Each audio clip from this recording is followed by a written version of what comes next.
우리가 세상을 살면서 인생을 살면서 참 어렵고 힘든 순간들이 간혹 있습니다. 많이 있으면 너무 힘드니까 그냥 간혹 있다고 하죠. 때로는 육신의 연약함, 질병 때문에 우리가 힘들 때가 있고, 물질을 잃어버렸을 때도 힘들 때가 있고, 또 사람과의 관계 때문에 힘들 때도 있습니다. 우리가 이렇게 그 인생을 살 때 참 힘든 순간들이 순간순간 찾아오는데, 그때 어떤 육체라든지 그 물질이라든지 이렇게 눈에 보이고 만질 수 있는 것 말고도 우리가 정서적으로도 참 힘들 때가 있습니다. 뭐 다 몸도 괜찮고 다 괜찮은데 이 마음이 좀 힘들 때가 있죠. 물론 이 두 가지, 이 손에 잡히는 그 물질적인 문제 또는 건강상의 문제, 정서적인 문제가 이제 다 같이 일어나면 이제 진짜 힘든 거죠. 근데 오늘 저희가 한번 생각해 볼 것은 그 손으로 만질 수 있는 그런 문제보다 일단 정서적인 이 힘든 때에 대해서 한번 좀 잠깐 생각해 봤으면 좋겠습니다. 우리가 세상 살면서 제가 아까 일부에도 이런 말씀을 했는데, 일부에는 그래도 비교적 젊은 분들이 계셔가지고 좀 그런데, 한번 그 우리 나이 드신 우리 권사님들 또 장로님들 한번 생각해 보십시오. 인생 살다가 언제 이 마음이 뭔가 좀 불안하고 또 공허하고 또 왠지 그 허전한 그런 시기를 경험하신 적이 혹시 계신가요? 지금 한 3년 전에 2015년에 미국에서 이 아담 크랩서라는 사람의 재판이 있었습니다. 뭐 사실 저도 이 사람을 잘 모르는데 그해 2015년도에 그 한국 MBC에서 다큐 스페셜로 이 아담 크랩서의 재판을 주제로 다큐 스페셜을 제작을 했었어요. 물론 저는 그때 그걸 못 봤습니다. 그때 미국에 있었으니까. 근데 이 방송이 나가면서 사회적 이슈가 돼가지고 인터넷에 이제 이 조회수가 늘어나니까 저도 그 방송을 인터넷을 통해서 봤는데, 그 제목이 뭐냐면 40년 미국 생활 후 시민권 없어 추방, 입양아의 국적은 어디인가. 제목이 참 길죠. 근데 내용이 다 있는 내용 그대로 쓴 겁니다. 이 아담 크레서라는 사람이 어렸을 적에 미국으로 입양을 왔어요. 그래서 40년 동안 정말 미국 사람으로 살았어요. 그런데 어느 날 갑자기 2015년 어느 날 갑자기 너는 아메리칸이 아니야, 너는 너의 나라로 돌아가 하면서 추방을 해버린 거예요. 그러니까 이 사람이 그것 때문에 이제 재판을 하는데, 이 방송을 보면 참 여러 가지 문제가 얽혀 있습니다. 뭐 한국 정부에서 입양을 보냈을 적에 그 후속 조치라든지 한국 정부의 문제도 있고, 그다음에 그 양부모가 미국에서 사는 날 동안 이 아이에게 그 정확한 시민권을 주지 않는 문제도 있고, 뭐 여러 가지 문제가 있는데, 저는 뭐 그 사회적인 문제에 대해서 말하고 싶은 것이 아니라 저도 이제 이 미국에서 살다 보니까 그 아담 크레서의 문제가 조금 다른 시각으로 좀 보이더라고요. 뭐 사실 우리가 이 미국에 살면서 한국에서 태어난 미국인이냐 아니면 미국에서 사는 한국인이냐, 이 정체성, 사실 1세가 있고 2세가 있고 그 가운데 1.5, 그 다음에 1.2, 1.7 막 이런 표현이 있을 정도로 다양한 정체성이 있습니다. 근데 저는 뭐 여기에 대해서 말하고 싶은 게 아니라 그냥 아담 크레서 그 사람의 입장을 한번 생각해 봤어요. 40년 동안 자기는 미국 사람인 줄 알고 살았는데 어느 날 정말 갑자기 넌 미국 사람이 아니야, 너 니네 나라로 돌아가 추방을 당했어요. 그 사람의 마음이 어땠을까?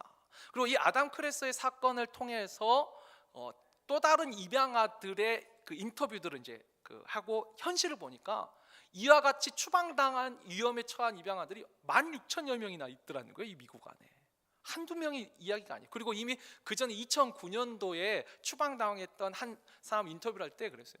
자기도 그 5, 6년을 미국에서 살았는데 어느 날 갑자기 추방을 당했다. 근데 한국에 와가지고 여의도에 가서 2주 동안 길거리에서 잤대요. 왜냐하면 자기는 한국에서 아는 지명이 여의도밖에 없었대요. 그래서 공항에 추방당해서 내려가지고 그냥 여의도 가자. 그러니까 여의도 가가지고 2주 동안 길거리에서 잤다는 거예요. 제가 이 이야기를 들어보면서 이 사람들이 얼마나 물론 그 뭐 여러 가지 문제가 있죠. 너무 힘들죠. 근데 이 정서적으로도 얼마나 많이 힘들었을까. 여기서 뭐 물론 태어나기는 한국에서 태어났지만 거의 어렸을 때 가난하기 때 입양을 와가지고 여기서 모든 세월을 다 보냈는데 너는 아메리칸이 아니야. 쫓아내버렸어. 얼마나 많이 힘들었을까. 근데 여러분 보세요. 이렇게 자신의 정체성을 이루고 있던 것을 갑자기 잃어버렸을 적에 사람들은 불안합니다. 허전합니다. 공허합니다. 때로는 절망에 빠지기도 합니다. 이런 아담 크레스와 같은 국가의 문제가 아니라, 혹시 그런 경험이 있으세요? 자녀들을 출가시키거나 독립시켜서 어쨌든 자녀들을 내 품에서 떠나보낼 때 마음의 어떤 허전함, 이런 것들 느껴보신 적 있으시죠? 물론 개 중에는 아주 시원하게 느끼신 분도 계신 줄 알아요. 근데 그런 시원함보다 뭔가 서운하죠. 근데 이 서운함보다 조금 더 심하게 느끼신 분들이 계세요. 왜냐하면 자신의 정체성, 나의 나됨을 자녀들에게 아주 많은 포커스를 두셨던 분이 그 자녀가 떠났을 적에 정말 많이 힘들어한 걸 보았습니다. 저는 구체적으로 저희 어머니를 통해서 봤습니다. 저희 어머니도 저도 몰랐어요. 결혼하고 나서 그렇게 힘들어하실 줄. 왜냐하면 자신의 정체성이 이어져 있었다가 그것이 사라지니까 불안한 거죠. 자녀뿐만 그러나요? 때로는 우리가 직장에서 은퇴할 때도 대부분 은퇴하신 분들이 다 그렇지 않지만 개 중에 몇몇 분들은 아주 심각한 우울증에 빠지신 분들도 계십니다. 왜냐하면 직업을 통하여서 자신의 정체성을 확립해 왔는데 어느 날 그 순간 그것을 다 잃어버렸다 생각할 때, 더 이상 아침에 일어나는데 어디를 가야 될지를 모를 때, 이 우울증이 찾아올 때가 있더라는 거죠. 이 정체성이 흔들릴 때가 분명히 있습니다. 그러니까 나의 나됨을. 사실 우리는 알게 모르게 수많은 정체성을 가지고 살아갑니다. 아주 어렸을 때는 누구의 아들, 누구의 딸에서부터, 나중에는 누구의 아내, 누구의 남편으로, 좀 지나면 누구의 엄마, 누구의 아빠로, 또 직업에 하면 무슨 그 직업으로 해서 어떤 직책으로 불릴 수도 있고, 또 우리는 나라를 통해서도 아이덴티티를 형성도 합니다. 자, 그리고 또 어떤 분들은 재산을 통해서 자신이 물질을 통해서 자신의 정체성을 이뤄나가는 분도 계세요. 그러다 그 물질이 어느 순간 다 사라져 버리면 다 잃어버리는 거죠. 이런 분들이 몇몇 분들이 계세요.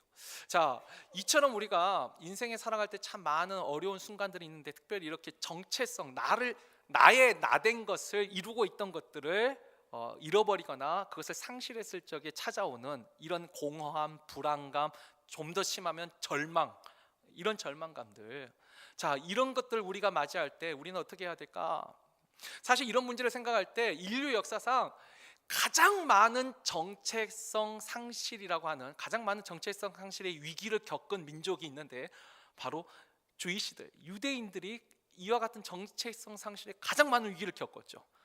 나라도 잃어버리고, 우리가 잘 알지 2차 세계대전 때는 나치에 의해서 어떻게 해요? 재산도 다 빼앗겨버리고, 자신의 가족들은 다 뿔뿔이 흩어지고, 심지어 자신의 생명조차. 아마 그 속에서 아주 심각한 정체성의 위기를 분명히 겪었을 것입니다. 도대체 나는 누구이고, 나는 왜 여기 살고 있고, 나는 왜 살아야 되는가? 그냥 단순하게 실망하면 괜찮은데 정말 절망까지 가게 되면 아주 심각해질 수가 있죠.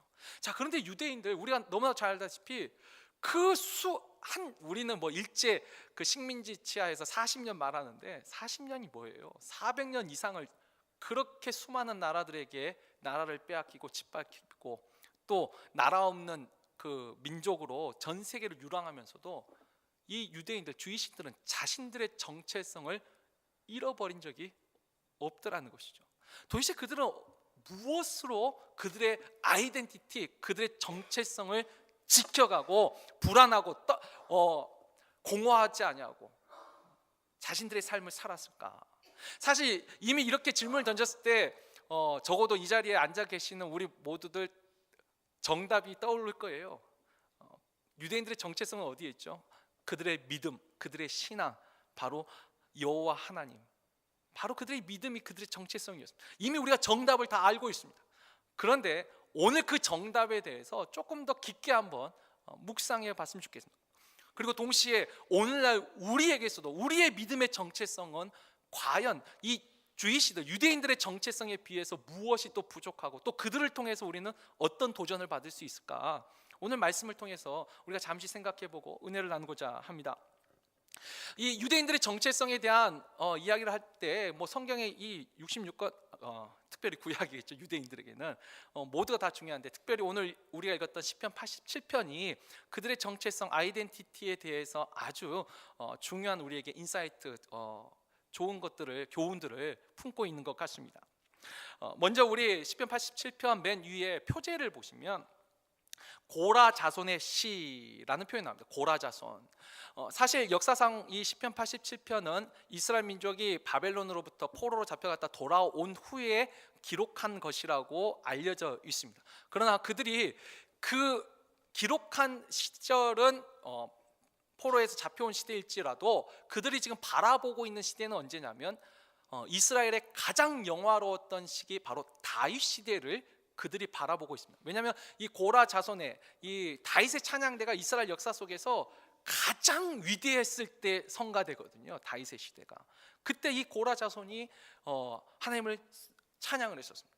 이 고라 자손의 시라는 표제 속에서 그들이 그 가장 영화로웠던 다윗 시대를 생각하면서 이 노래를 부르고 있다는 것을 우리가 이 표제 속에서 잠시 확인할 수 있습니다.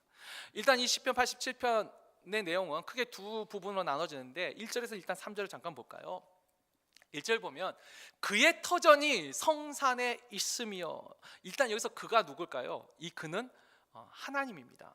그러니까 하나님의 터전이 성산, 홀리 마운틴, 거룩한 산 위에 있으며, 하나님의 터전이 성산에 있어요. 그리고 그 성산이 어디냐면 2절에 보면 여호와께서 야곱의 모든 거처보다 시온의 문들을 사랑하시는도다. 시온이 바로 성산이에요.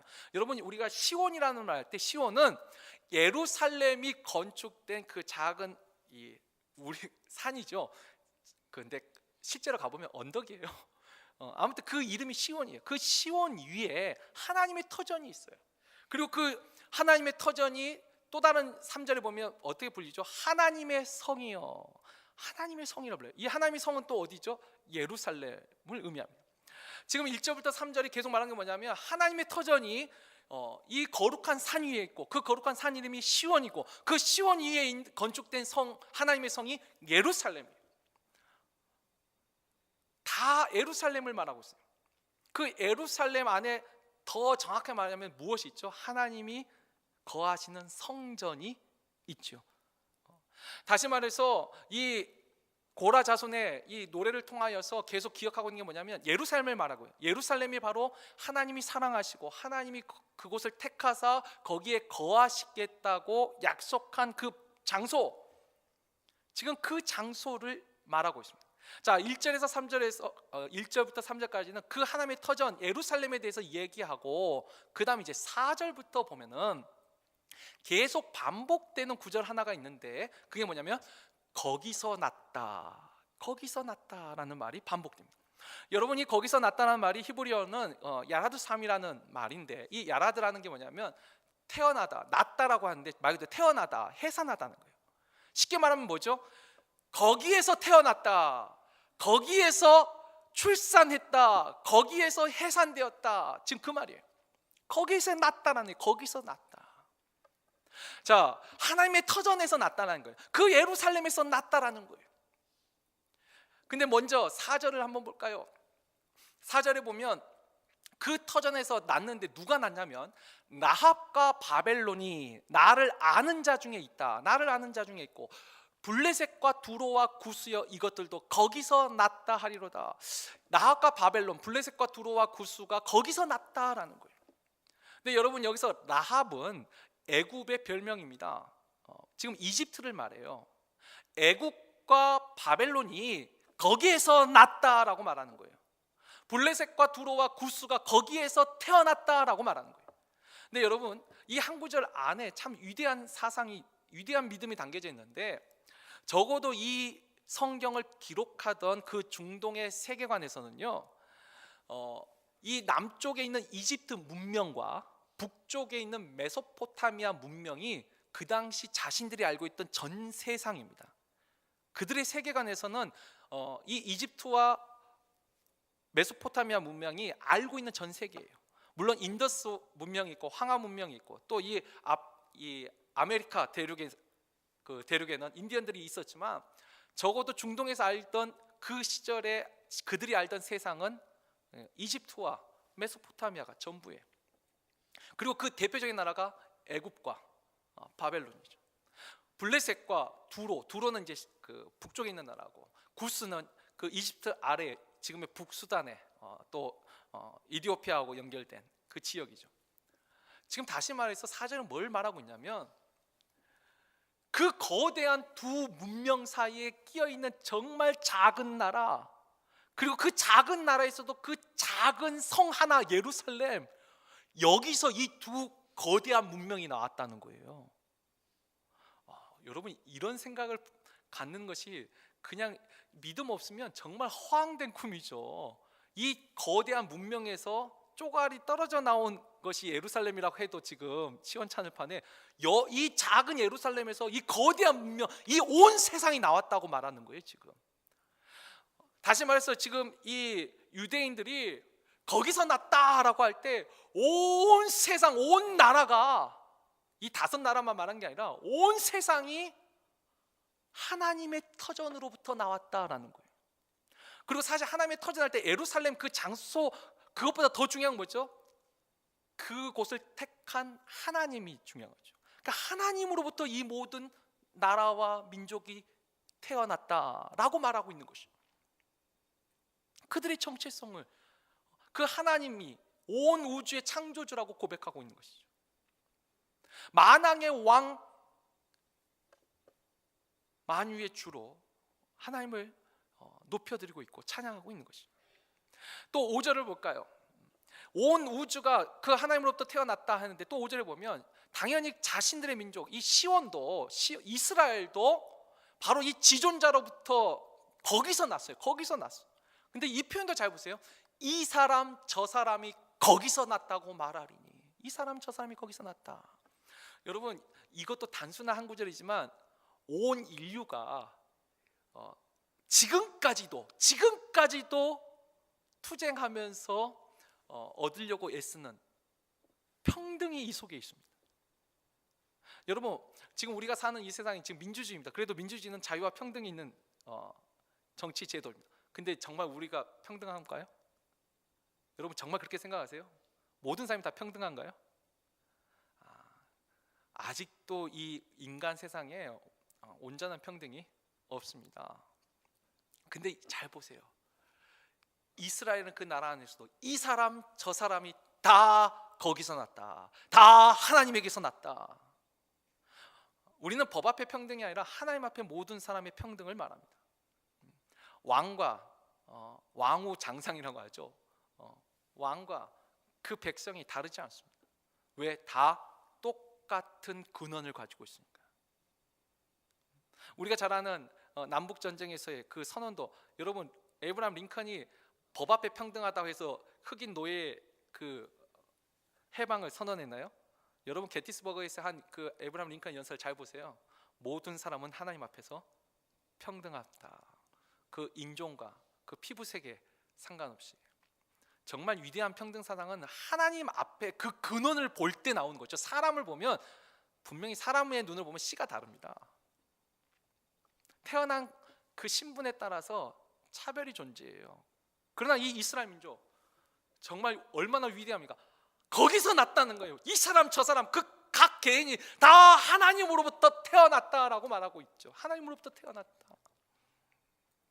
여러분, 이 4절과 5절에 담겨있는 온 우주가, 온 세상이 하나님으로부터 거기서 났고 각 개인이 바로 그 하나님으로부터 태어났다라고 이 고백하는 이 노래, 이스라엘이 가지고 있던 이 믿음의 정체성이 정말 위대한 것입니다.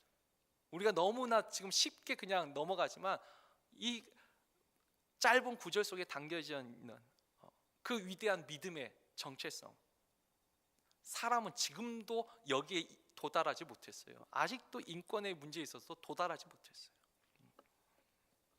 그래서 그 밑에 6절 7절도 잘 보십시오. 6절 7절 보면은 여호와께서 민족들을 등록하실 때 그 수를 세시며 이 사람이 거기서 났다 하시로다. 모든 나라가 하나님으로부터 태어났고 모든 민족이 하나님으로부터 태어났고 그 민족과 나라뿐만 아니라 각 개인도 다 하나님으로부터 태어났다라는 거예요. 그래서 노래하는 자와 뛰어노는 자들이 말하기를 나의 모든 근원이 내게 있다. 여기서 내가 누구예요? 아까 말한 하나님의 터전 예루살렘. 그런 더 근본적인 것은 하나님이죠. 하나님에게 있는 거예요. 우리의 모든 근원이, 우리의 모든 뿌리가 하나님에게 있다는 거예요. 여러분, 이것이 이 유대인들, 주이시들이 가지고 있던 자신들의 가장 기본이 되는 정체성이었습니다. 제가 처음에 말했던 우리가 다양한 것으로부터 우리의 정체성을 세워나갑니다. 아까 나라도 있고, 또 이 가족 안에서 누구의 자녀, 또 누구의 배우자, 누구의 부모, 또 우리가 성장해서 직업을 얻게 되면 또 그 직분 통해서 무슨 의사, 변호사, 뭐 상인, 이런 것으로 또 우리가 아이덴티티를 얻을 수도 있고, 또 우리가 이룬 어떤 업적을 통해서도 우리 아이덴티티를 형성해 갈 수가 있습니다. 그런데요, 여러분, 이 세상이 주는 아이덴티티는 다 한시적입니다. 한시적이라는 말이 뭐냐면 다 한계가 있어요. 다 유한해요.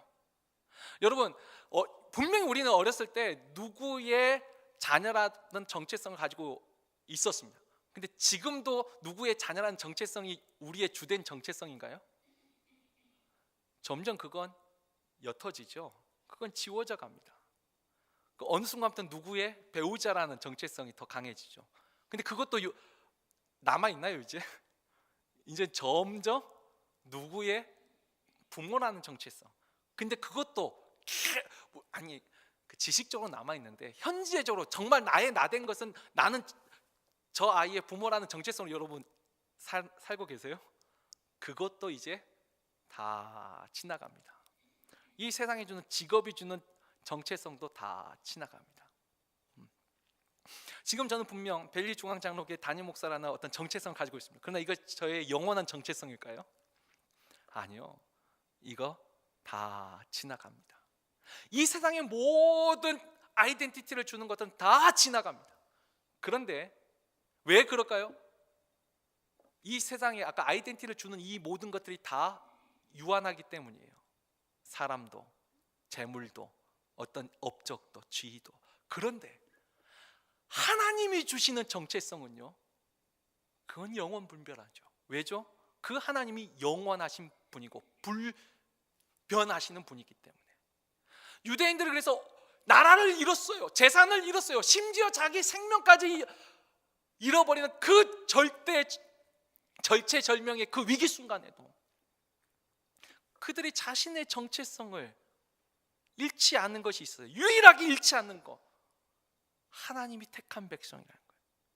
하나님, 여러분, 하나님으로부터 태어났어요. 그러면 우리가 다른 표현으로 뭐라고 했죠? 우리는 하나님의 자녀죠. 하나님의 자녀라는, 하나님의 백성이라는 그 정체성은 이 세상 그 무엇도 빼앗을 수가 없었던 거예요. 낫지도 빼앗을 수가 없었어요. 이것만이 영원 불변하는 정체성이었기 때문에 어느 곳에 있든지, 그래서 하나님 때문에 마음의 평안을 누릴 수 있는 것이죠. 어느 곳에 있든지, 어떤 상황에 있든지 하나님이 나를 보고 계신다, 하나님이 나를 지켜주신다는 그 정체성 하나로 이겨낼 수 있었다라는 것이죠. 자, 여기까지 하고 오늘 말씀을 마쳐도 됩니다. 그런데 한 번 더, 다시 한번 이제 오늘날 우리의 정체성을 가지고, 그 유대인의 정체성에 대해서 지금 이야기를 들었는데 우리의 정체에 대해서 한번 생각해 보죠. 자, 먼저 우리가 이 유대인들이 가진 정체성에서 오늘 이 시편 87편에서 먼저 생각할 게 두 가지가 더 있습니다. 첫 번째는요, 분명히 이 이스라엘이 포로 시대 전에는 그들의 하나님을 어떻게 생각해요? 온 세상의 창조주, 온 우주의 창조주 하나님을 그들은 믿었습니다. 그런데 포로 시대를 거치면서, 그래서 바벨론에게 망하고 바사에게 망하고 그다음 헬라에게 지배당하고 로마에 지배당하고, 그다음부터는 로마에 지배당한 후에는 뭐죠? 이슬람이 또 와서 지배를 당하고. 근데 이 포로 시대를 지나면서 그들의 이 신앙의 정체성이 점차적으로 이 시오니즘 들어보셨죠? 시오니즘이라고. 근데 이 시오니즘을 정확하게 표현하면 앞에 하나를 더 붙여야 돼요. 민족주의 시오니즘이라고. 포로 시대 전에는 온 세상이 하나님이었는데 이제 점차 힘든 시기를 거치면서 우리만의 하나님, 나만의 하나님으로 점점 이것이 좁아집니다. 그래서 우리가 진짜 구약 성경 어디를 봐도 하나님이 그런 말씀이 없는데, 그들은 가르칠 때 제가 한번 몇 번 말씀드렸죠. 그들은 이방인에 대해서 어떻게 말한다고요? 이방인들은 이 지옥의 불쏘시개로, 그러니까 천국을 따뜻하게 데피기 위해서 하나님이 땔감으로 창조한 사람들이 이방인이라. 어찌 보면 정말 어이없는 거. 원래 그들의 말씀과도 전혀 다른 생각을 한, 그들의 이 믿음의 정체성이 좁아진 거예요. 축소된 거예요. 자신만을 위한, 우리만을 위한 하나님으로 좁아졌다는 거예요. 두 번째 또 하나 생각해 볼 거, 그들은 분명히 자신들의 모든 근원, 그 근원을 하나님으로 믿었습니다. 그런데 그 하나님이 보이지 않아요. 만져지지 않아요. 그래서 어떻게 하냐면 상징을 통해서 그들은 그들의 정체성을 유지해 갔습니다. 상징이란 게 뭐냐? 심볼이에요. 심볼. 특별히 이 유대인들에게서 중요한 심볼은 지금 이 시편 80편에서 뭐냐면 장소입니다. 바로 예루살렘이라는 그 장소를 통해서 그들은 하나님을 늘 기억했어요. 그래서 이 유대인들이 각 나라로 흩어져서 디아스포라로 막 흩어져서 살았어요. 그런데도 그들은 하나님을 생각할 때 하나님이 어디에나 다 계시죠. 어디에나 하나님이 계세요. 어디에서나 기도해도 하나님 다 들으세요. 그러나 그들의 늘 마음속에 어떻게 하냐면 하나의 심볼이 있는데 예루살렘을 늘 기억하고 하나님을 섬겼다는 거예요. 우리가 대표적인 경우로 다니엘의 기도를 볼 수 있습니다. 다니엘이 바벨론의 포로로 잡혀갔는데 하나님 앞에 기도하는데 어디에서 기도를 했죠?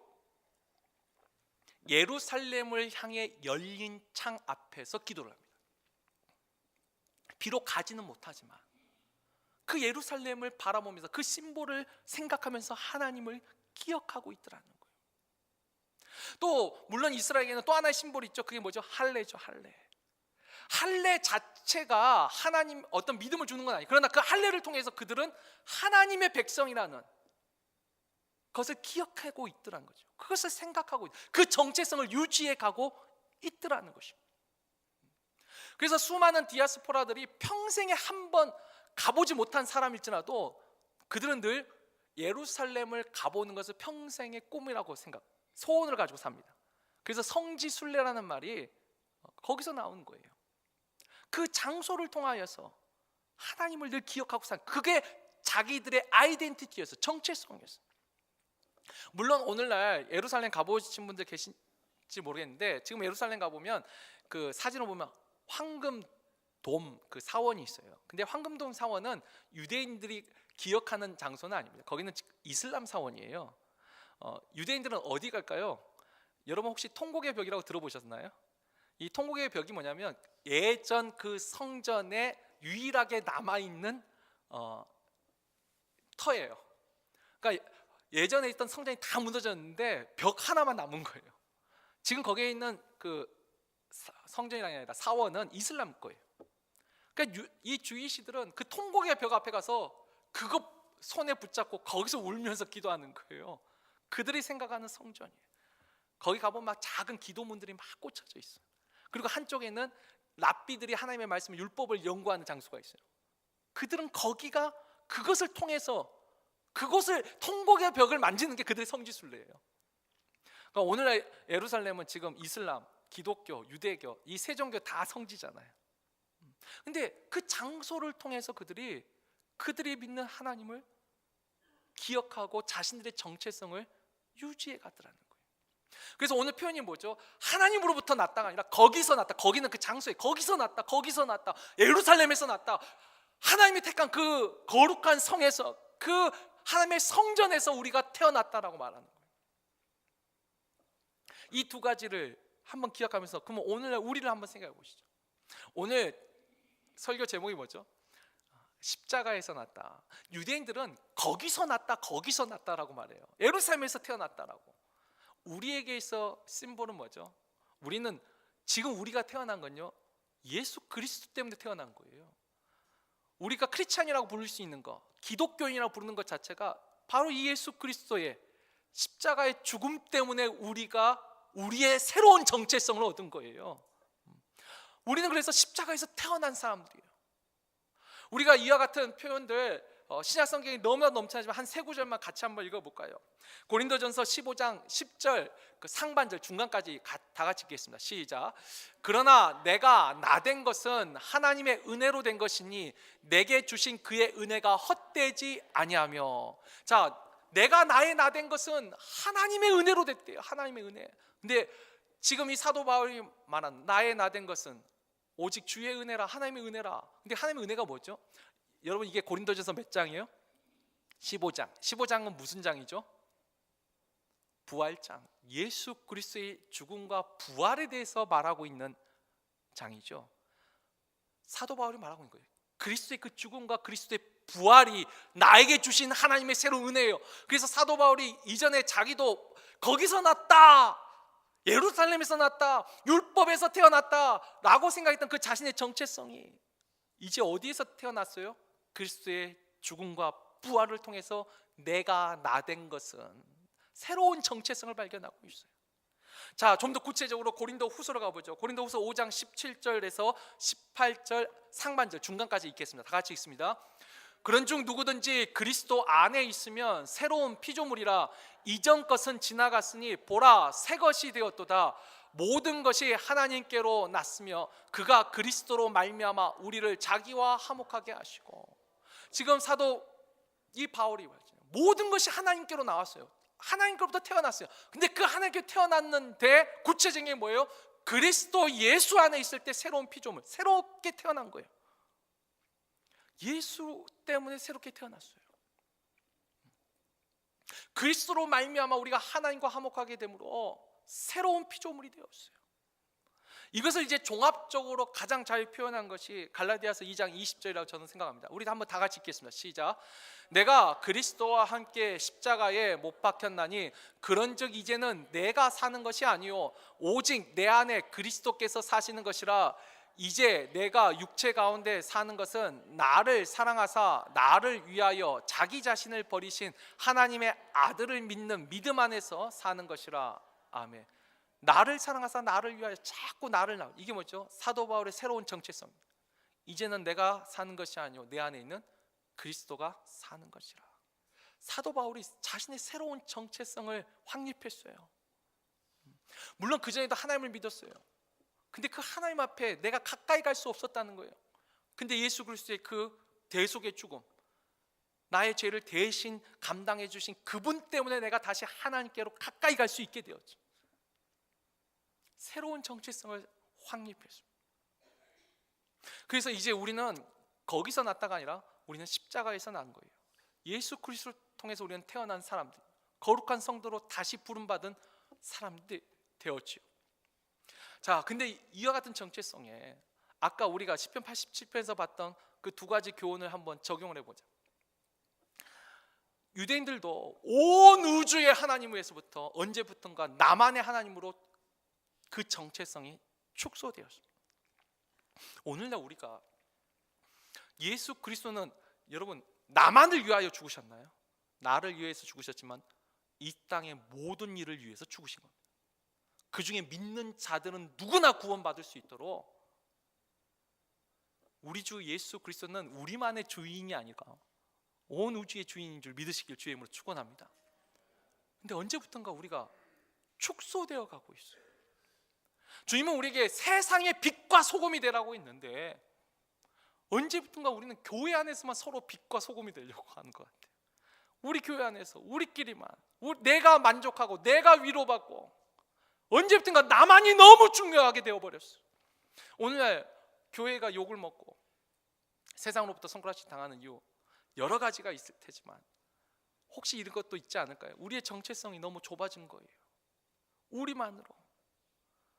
교회도 마찬가지입니다. 언제부턴가 그냥 우리 교회만 하나님의 교회로 다 하나님을 믿는 하나님의 나라로 우리가 보는 것보다 우리 교회가 먼저 서로 경쟁하고 우리도 우리의 정체성이 혹시 축소되지 않았나 한번 생각해 볼 필요가 있습니다. 제가 얼마 전에 우리 교회 문 앞에 저쪽에 건너편에 사시는 그 집주인이 주중에 찾아오셨어요. 그래서 우리 거리가 호러블 너무 끔찍하다는 거 쓰레기랑 제가 그 말을 듣고 하나님 앞에 회개하고 또 큰 깨달음이 있었습니다. 저도 그냥 계속 요즘 우리 교회만 생각하고 있었거든요. 근데 바로 이웃에 있는 이웃이 교회 이 거리가 너무 더럽다는 거예요. 제가 무릎을 치고 내가 해야 할 일이 있구나. 교회 안을만 생각하다가 적어도 우리 지역 주민한테 교회가 이렇게 더러운 곳이다 이런 인식을 주면 안 되잖아요. 그래서 이제 그 매주 토요일 아침에 어제 우리 교육자들하고 계속 하는 거 조금씩 계속 청소를 하기로 했어요. 계속 그래서 이제 그 쓰레기통으로 2통씩 비닐도 아까워서 금요일 날 하고 남은 거 채워서 지금 버리고 있습니다. 근데 그렇게 청소하다 보니까 이 지나간 네이버 후드에서 Are you pastor? 하고 물어보더라고. 인사도 하고 좋더라고요. 언제부턴가 우리가 우리 교회가 이 안에만 있다고 생각하지 않았는가? 교회만 그럴까요? 우리가 정말 집 청소할 때 딱 우리 앞에만 청소하고 그 옆에 집 조금 더 해주면 좋을 텐데 정말 우리가 우리 스스로의 이 정체성, 이 세상에 빛과 소금으로 살아 있는데 우리가 너무 좁은 틀 안에서 지금 살고 있지 않은가? 우리가 한번 생각해보고 도전을 받을 필요가 있을 것 같습니다. 이 세상에 빛과 소금으로 살아 있는데 난 정말 빛과 소금으로 인정받고 있는가? 또 하나, 이 유대인들이 상징을 통해서 자신의 정체성을 유지한 것, 정말 이것이 우리에게도 유익하리라 저는 생각합니다. 여러분 생각해 보십시오. 물론 우리에게는 십자가라는 심볼이 있습니다. 그 상징이 분명히 있습니다. 근데 아까 유대인들이 말한 장소가 주는 유익도 있습니다. 오늘 많은 그 사람들 중에 여러분 가나안 성도라고 들어보셨어요? 가나안 성도가 거꾸로 안 나가 성도예요. 그러니까 교회를 안 나가는, 그러나 자신은 기독교인이라고 말하는 사람들이 요즘 꽤 많아졌습니다. 그래서 가나안 성도라고 합니다. 근데 여러분, 나의 정체성을 기억하게 하는 장소가 없어요. 그 가나안 성도들이 정말 성도로서의 그런 정체성을 유지하고 살 수 있을까요? 생각보다 어려울 거라는 생각을 합니다. 그리고 또 하나, 요즘은 교회를 쇼핑하는 시대가 됐습니다. 물론 아까 모두가 하나님의 교회입니다. 하나님을 섬기는 교회. 우리가 그 이유에 따라서는 분명히 어떤 다른 교회들을 섬길 수 있습니다. 그러나 여러분 한번 생각해 보십시오. 내 믿음의 뿌리가 어디에 있는지, 어떤 그 장소가 생각나시나요? 여러분 그 장소가 있다면 복된 신앙생활을 하신 겁니다. 적어도 그 교회가 내 믿음의 뿌리라고 말할 수 있는 교회가 있다는 것이 얼마나 감사한 일입니다. 교회가 아니더라도 저희 개인적으로 저는 산기도를 고등학교 2학년 때부터 시작을 했습니다. 근데 산에 가서 할 때도 오늘은 이곳, 오늘은 저거 왔다 갔다 기도하지 않아요. 제가 산기도를 한 10여 년 계속 했었는데 고등학교 2학년 3학년 때는 일주일에 한 번씩 계속 갔었어요. 그리고 그때 이제 은혜 받을 때 그 저희 선배 목사님들이 막 그 능력 있으신 분들은 그 나무 뿌리를 몇 개 뽑으셨다는 말, 그 말에 제가 은혜를 받고 도전을 받아가지고 제가 간 그 산에 나무 하나에 그 밑에 이제 바위가 있어요. 근데 저는 바위 사이에서 자라는 나무 뿌리가 그렇게 깊은 줄은 몰랐어요. 제가 지금도 약간 좀 마음에 후회가 좀 되는데 3년을 그 한 나무만 붙잡고 계속 흔들었는데 못 뽑았어요. 지금도 그게 참 안타까워요. 제가 좀 나무를 너무 우습게 봐가지고 좀 만만한 나무를 잡고 흔들었어야 되는데 3년 동안 얘도 같이 굵어져가지고 아무리 흔들어도 이게 안 뽑혔어요. 근데 제가 그때 그걸 뽑았어야지 목회를 진짜 잘했을 건데 제가 지금도 후회가 좀 돼요. 아쉬움이 있어요. 근데 지금도요, 기도할 때면 이곳에서 기도해도 그 자리가 생각이 납니다. 그때 뽑지 못한 그 나무가 생각이 나요. 그 바위 사이에 자라난 그 나무. 뭐죠? 계속 한 곳에서 기도했기 때문에 그 곳이 기억이 나는 거죠. 여러분, 그런 장소들이 있는 분이 행복한 분이에요. 어떤 분은 그렇죠. 교회 안에서도 알게 모르게 거의 앉는 자리가 계세요. 꼭 이상해, 꼭 그 자리에만 앉으세요. 근데 그런 자리가 있는 것도 복된 거예요. 내가 기도를 하든지 어딜 가든지 그 자리가 생각나는 그 심볼에 있는 분이 복된 분이에요. 실제로 사회 심리학자 중에 특별히 군인의 군인의 자녀들이 그 군인의 특성상 자주 학교를 옮겨다녀요. 자녀들 이 사람들이 사회 적응력은 높을지 몰라도 정체성이 약하다는 실제 연구 결과가 있어요. 자주 옮겨 다니는 분들은 정체성이 약해요. 아이덴티티가 약해져요. 그래서 이 사람들 커서도 무슨 동창회 모임 하는데 동창회 모임을 잘 참석을 못해요. 계속 옮겼기 때문에 자신의 정체성이 어디 있는지를. 학교만 그럴까요? 저는 오늘날 신앙생활하는 많은 크리스찬들이, 많은 성도들이 그들의 정체성이 축소되었을 뿐만 아니라 그들의 정체성을 유지시켜줄 이런 심볼들을 잃어가고 있는 시대라고 저는 생각합니다.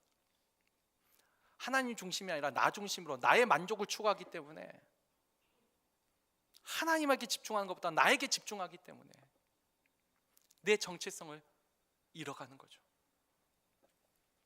오늘 이 시편 87편 통해서 우리는 이 두 가지 도전을 한번 생각해 봤으면 좋겠습니다. 일단 우리의 정체성은, 이제 우리는 십자가에서 태어난 사람이에요. 예수 그리스도를 통해서 태어난 사람이에요. 근데 그 정체성에 맞게 우리가 정말 이 세상의 빛과 소금으로 그리스도의 복음을 증거하는 사람으로, 또 나의 삶을 통해서 예수 믿는 사람이라고 인정받는 그와 같은 삶을 살고 있는가, 아니면 그냥 우리끼리 만족하는 축소된 정체성을 가지고 있지 않은가. 또 내가 나의 믿음을 생각할 때 늘 떠올릴 수 있는 예루살렘과 같이 내가 거기서 났다 말할 수 있는 교회가 있는가. 저도 지난번 한국 갔을 적에 전에 섬기던 교회를 갔는데 같이 섬겼던 교육자들은 한 명도 없었어요. 근데 그곳 성도들이 저를 얼마나 반겨주는지. 부교육자 생활을 한 곳인데도 꼭 친정집 온 것 같고, 어제까지 교회 다니다가 오늘 새로 온 것 같고, 그게 너무 좋더라고요. 여러분, 그런 교회가 있다면 여러분, 그게 정말 행복한 일입니다.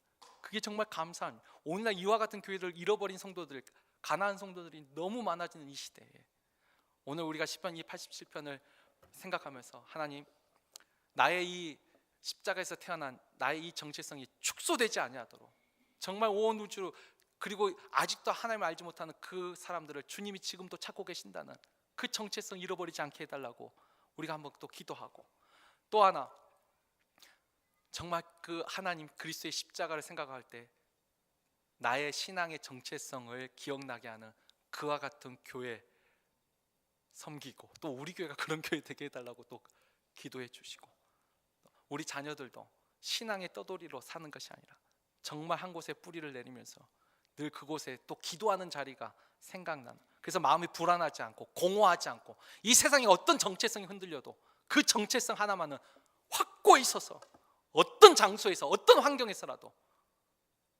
절망하지 않고 용기를 얻고 소망을 가지고 기도하고 살아가는 우리 후손들이 되게 해달라고, 우리 이 시간 다 같이 주여 3번 부르짖고 우리 다 같이 한번 기도하도록 하겠습니다.